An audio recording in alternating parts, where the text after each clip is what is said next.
ఆస్తిపై కన్నేసి అక్రమ సంబంధం పెట్టుకొని భర్త ముందే చేయి పట్టుకొని నిన్ను పెళ్లి చేసుకుంటా, ఎవరికి చెప్పుకుంటావో చెప్పుకో, నిన్ను ఎవరు ఏం చేయరని గొల్లపల్లి గ్రామానికి చెందిన రుద్రబోయిన అంజయ్య అన్నాడని గొల్లపల్లి గ్రామానికి చెందిన భార్యాభర్తలు జీర్ల సాయిలు సుమలత ఆవేదన వ్యక్తం చేశారు. ఈ సంఘటన కామారెడ్డి జిల్లా రామారెడ్డి మండలం నిన్న గొల్లపల్లి గ్రామ శివారులో చోటు చేసుకుంది. ఈ సందర్భంగా గొల్లపల్లి గ్రామానికి చెందిన భార్యాభర్తలు జీర్ల సాయిలు భార్య సుమలత మీడియాతో మాట్లాడుతూ నిన్న ఉదయం భార్యాభర్తలను కలిసి కామారెడ్డికి పని కోసం గొల్లపల్లి గ్రామం నుంచి బైక్ పై వెళ్తుండగా గొల్లపల్లి గ్రామ శివారులో ఎదురుగా వస్తున్న రుద్రబోయిన అంజయ్య భర్త ముందే భార్య చేతును పట్టుకొని నిన్ను పెళ్లి చేసుకుంటా, నీ ఆస్తి మొత్తం నాకు కావాలి అంటూ ఇష్టం వచ్చినట్లు కొట్టడమే కాకుండా బూతు మాటలు తిడుతూ ఎవరికి చెప్పుకుంటావో చెప్పుకో అన్నాడని, అతనితో గత 2-3 సంవత్సరాల క్రితం కూడా గొడవలు కూడా కావడం జరిగిందని, అప్పటి నుంచి ఎవరి జోలికి ఎవరు వెళ్ళొద్దని నలుగురు సమక్షంలో పేపర్ కూడా రాసుకోవడం జరిగిందని,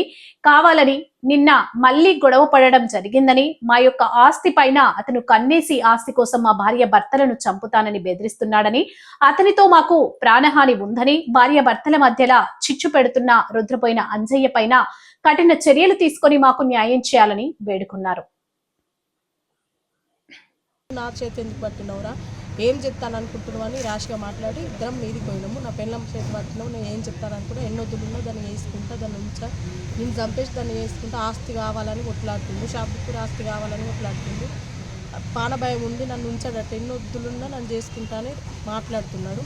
అయితే నిన్న పొద్దున్న దాకా చూసినాడు, వాడు దొరకలేడు, వాడు మధ్యలోకి వెళ్ళి పోయిండు, ఇంటికి పోతాడేమని అనుకున్నాం కానీ ఇంటికి పోలేడు, ఆడు వెటో వెళ్ళిపోయాడు, పొద్దున్న దాకా చూసినాం లేడు.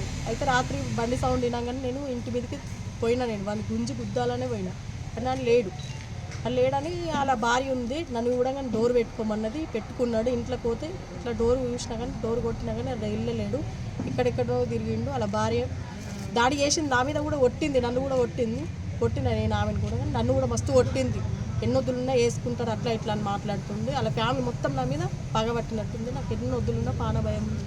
మా ఆయన మీదకి దాడి చేసుడు, వీడికి 2-3 సార్లు వేసిండు, అట్లని ఆల్రెడీ కేసు